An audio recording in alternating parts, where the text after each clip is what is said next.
읽겠습니다. 잠언 16장 9절 같이 읽겠습니다. 시작.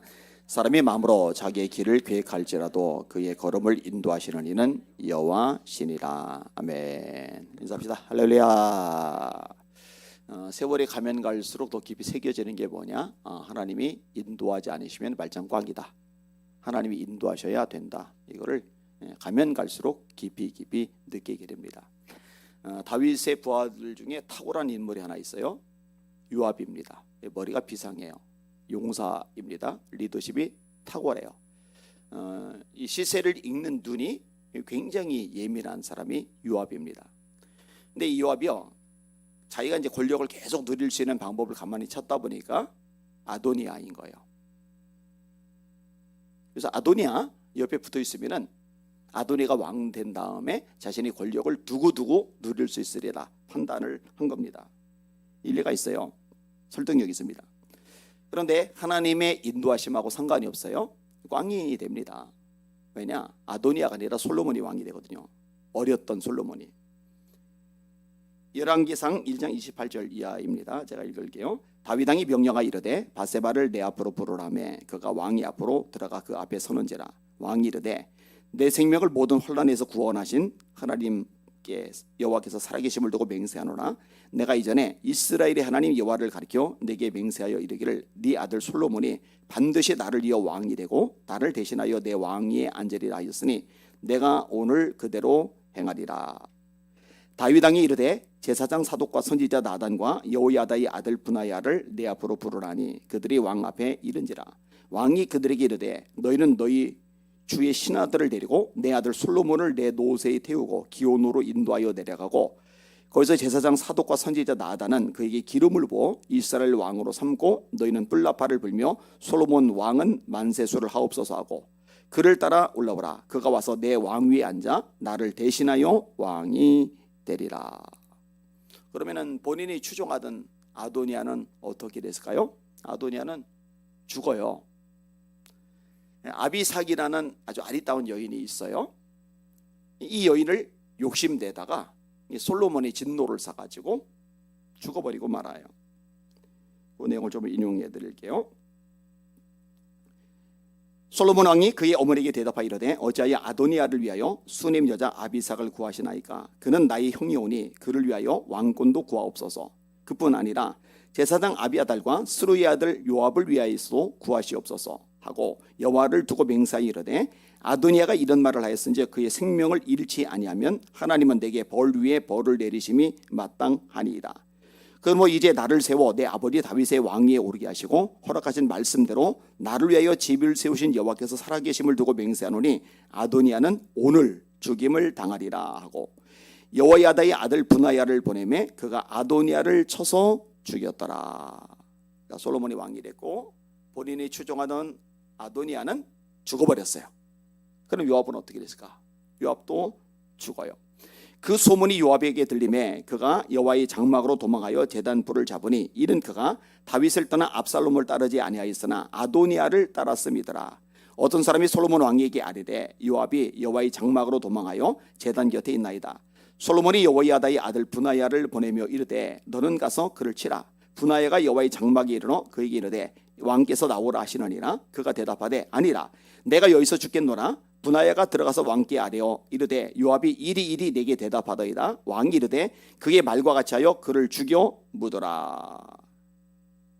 여호야다의 아들 브나야가 곧 올라가서 그를 쳐 죽이매 그가 광야에 있는 자기의 집에 매장되니라. 왕이 이에 여호야다의 아들 브나야를 요압을 대신하여 군 사령관으로 삼았다. 계획이 그럴싸해 있어요. 얘기했잖아요. 역량이 뛰어난 인물이라고, 용사라고, 머리가 잘 돌아간다고, 시세를 읽는 눈이 굉장히 예리하다고. 근데 문제가 뭐냐? 하나님의 인도하심을 받지 못해요. 그게 꽝이 되는 거예요. 말짱 끝이 되고 마는 거예요. 잊지 마세요. 하나님이 인도하셔야 됩니다. 아무리 그럴싸하게 계획을 세우고 머리를 굴리고 수단 방법 동원하고 그리고 아무리 시대의 흐름이 이거다 싶은 생각이 들더라도 하나님이 인도하지 않으시면 꽝이에요. 꽝. 이거 절대로 잊으면 안 돼요. 성경은요 자기 마음대로 계획하는 것에 대해서 책망을 합니다. 야고보서 4장 13절입니다. 들어라, 너희 중에 말하기를 오늘이나 내일이나 우리가 어떤 도시에 가서 거기서 1년을 머물며 장사하여 이익을 보리라 하는 자들아. 계획이 그를 뜻한 거죠. 저 도시에 가서 장사하면 돈 많이 벌 거야, 성공할 거야. 1년 동안만 일하면 떼돈이 생길 거야. 내일 일을 너희가 알지 못하는도다. 너희 생명이 무엇이냐? 너희는 잠깐 보이다가 없어지는 안길이라. 그러면 어떻게 하라는 거냐? 너희가 도리어 말하기를 주의 뜻이면 우리가 살기도 하고 이것이나 저것을 하리라 할 것이거늘 이제도 너희가 허탄한 자랑을 하니 그러한 자랑은 다 악한 것이라. 아니 그럼 목사님, 계획을 세우는 게 잘못된 겁니까?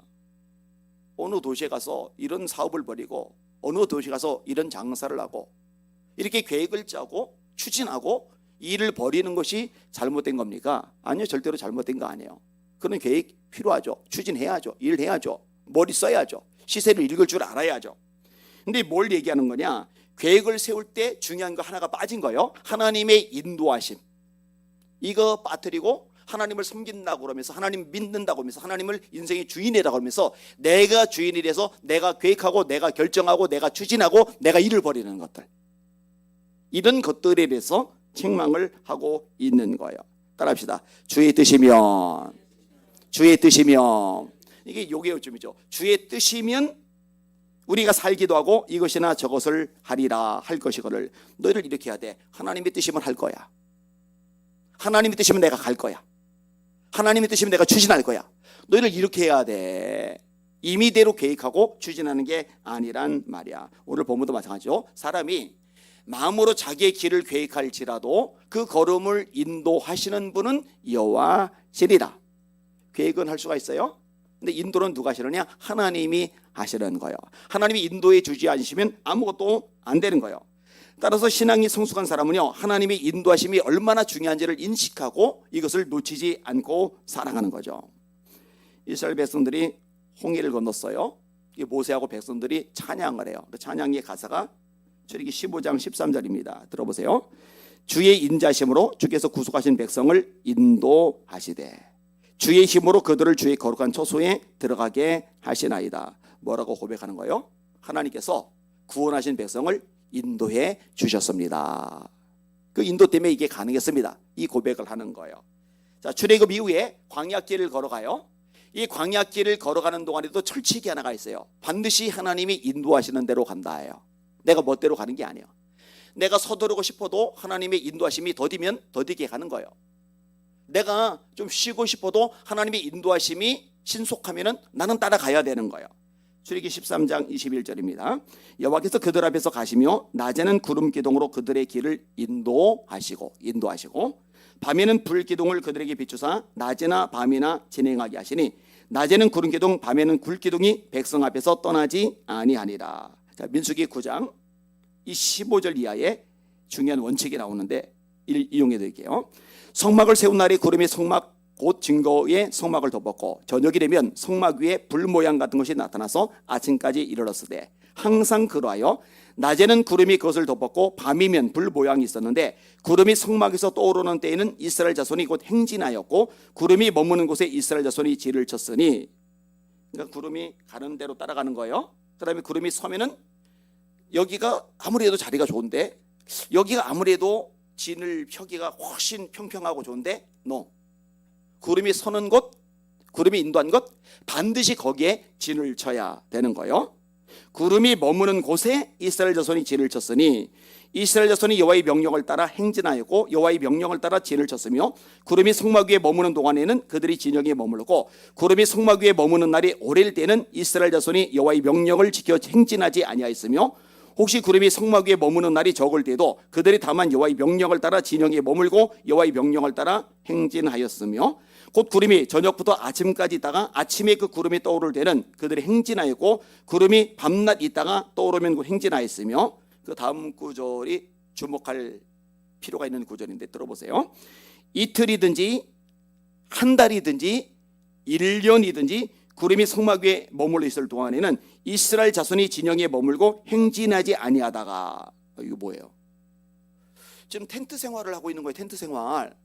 빨리 가야 가나안 땅에 들어가서 정상적인 집안에서 제대로 살 수가 있는 거예요. 근데 하나님이 이 구름 기둥으로 인도를 하시는데 이 구름 기둥이 좋아요 가지고 이틀 정도 머물러 있어요. 그럼 그래, 이틀은 우리가 여기서 쉬자. 한 달 정도 머물러 있어요. 한 달은 좀 길다. 여러분, 한 달 동안 한 장소에서 텐트 생활 해봐요. 이거 좀 피곤하네, 이거 좀 빡세네, 이럴 수 있어요. 그런데 1년 동안 한 자리에서 텐트 생활을 하는 거예요. 이틀이든지 한 달이든지 1년이든지 구름이 성막 위에 머물러 있을 동안에는 이스라엘 자손이 진영에 머물러 행진하지 아니하다가 곧 그들이 여호와의 명령을 따라 진을 치며 여호와의 명령을 따라 행진하고 또 모세를 통하여 이르신 여호와의 명령을 따라 여호와의 지킴을 지켰더라. 여러분 잘 들으세요. 이 출애굽 사건은요, 우리 구원 사건하고 일치한다고 말씀을 드렸어요. 자, 애굽에서 종살이를 해요. 우리가 마귀의 종노릇해요. 세상에서 종노릇해요. 그죠? 어린 양의 피로 구원받아요. 어린 양 예수의 피로 우리가 구원받아요. 홍해를 지나요. 홍해 가운데서 세례를 받았다고 바울이 묘사를 하죠. 죽었어요, 옛사람은. 그리고 사는 거예요. 그 다음에 광야를 지나요. 이 광야를 바울 사도는 뭐라고 묘사를 하냐? 광야교회라고 묘사를 해요.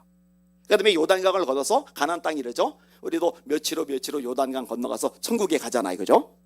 이게 구원 사건하고 아주 정확하게 일치가 되거든요. 근데 이 광야교회, 우리가 이제 신앙생활을 하는 동안에 어떻게 해야 되느냐? 하나님의 구름기둥, 불기둥, 우리는 이제 말씀이 있잖아요. 이 말씀의 인도하심을 따라서 가는 거예요. 말씀이 가라 하시면 가는 거고, 말씀이 서라 하시면 서는 거고, 말씀이 오른쪽 하면 오른쪽으로 가는 거고, 말씀이 왼쪽 하면 왼쪽 가는 거예요. 내가 아무리 급해도 말씀이 멈추면 멈추는 거고, 내가 아무리 쉬고 싶어도 말씀이 가라 하시면 가는 거예요. 할렐루야. 이게 원칙이란 말이에요. 광야 교회를 지나는 원칙. 잊지 마시기를 주님의 이름으로 축원합니다. 여러분, 다윗이 참 위대한 하나님의 사람인데 이 다윗의 원칙이 시편 23편에 잘 나타나잖아요. 여호와는 나의 목자시니 내가 부족함이 없으리로다. 그가 나를 푸른 벌밭에 누이시며 쉴 만한 물가로 인도하시는도다. 내 영혼을 소생시키시며 자기 이름을 위하여 의의 길로 인도하시는도다. 다윗은 이 하나님의 인도하심만 따라가는 거예요. 옆으로 세지를 않는 거예요. 엉뚱한 짓 하지 않는 거예요. 실제로 보셔요. 다윗은요, 철저하게 하나님의 인도하심에 따라서 움직입니다. 사울을 피해서 도망자가 되었어요. 노숙자가 되었어요. 동굴 생활을 해요. 부모님 모하게 망령을 보냈어요. 본인도 유대 땅에 살 길이 없어서 외국을 떠돌고 있어요. 근데 하나님의 선지자 갓이 하나님의 말씀이라고 전달해 주는 거예요. 너 유다 땅으로 내려가라. 그러면 다윗은요, 계산하지 않아요. 내가 사자 아가리 속에 들어가면 나는 죽는데 나는 못 가, 이러진 않아요. 이거는 하나님의 인도하심이야. 그럼 순종해야지. 그리고 유다 땅으로 내려가요. 내려갔다가 좋은 일이 생기느냐? 아니요. 봉별을 만나요. 제사장 집안이 쑥대밭이 돼요.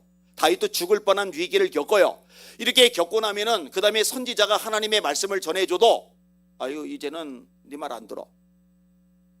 네 말 들었다가 지난번에 내가 죽을 뻔했거든. 이렇게 안 해요. 하나님의 인도하심이라 그러면 무조건 또 하는 거예요. 이게 다윗의 특징이란 말이죠. 블레셋이 그 일날을 쳐들어갔을 때 마찬가지예요. 제가 이 내용을 되게 좋아하는데, 그랬더니 하나님이 뭘 하시느냐? 네가 그 일날을 블레셋의 손에서 건져내라. 하나님의 인도하심은 뭐예요? 가는 거예요. 건져내는 거예요. 블레셋과 싸우는 거예요. 부하들이 결사반대합니다.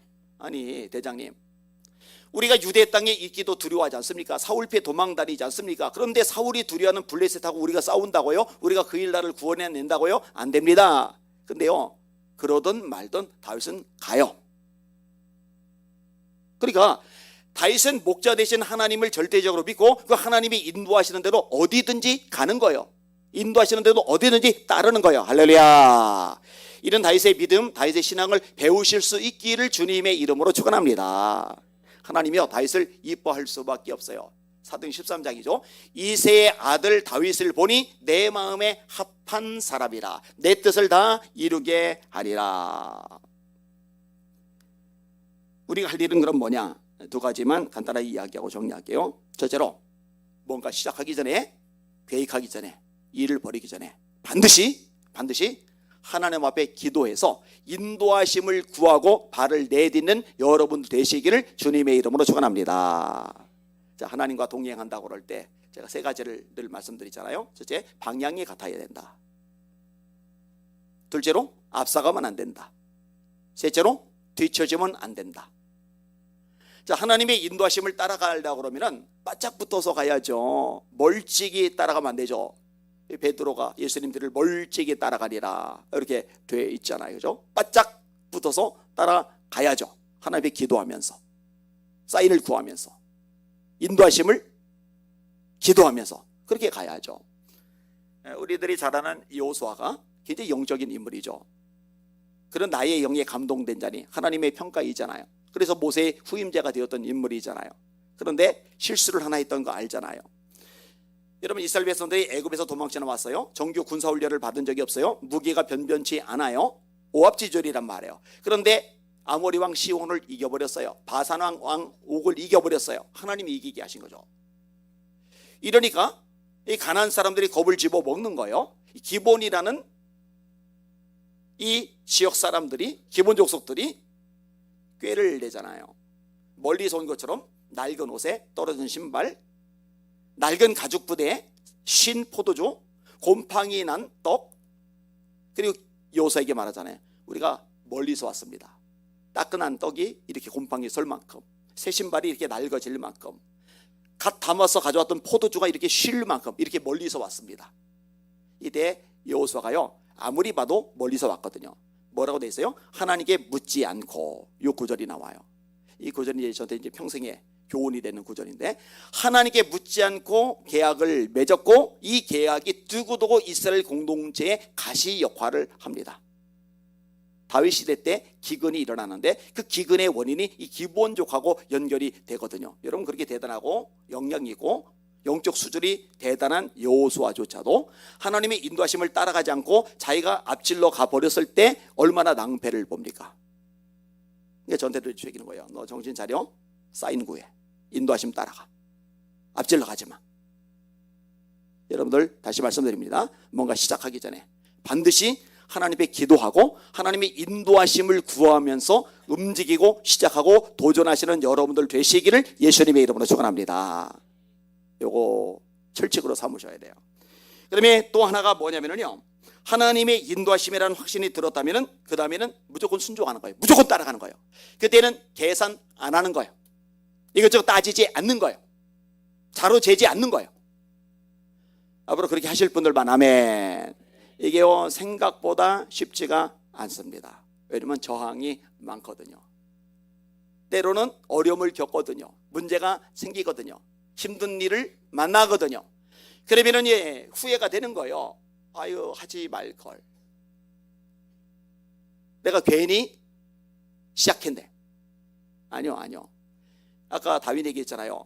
선지자가 하나님의 말씀이라고 들려줘서 하나님의 인도하심 따라 유대에 내려갔더니 낭패를 봐요.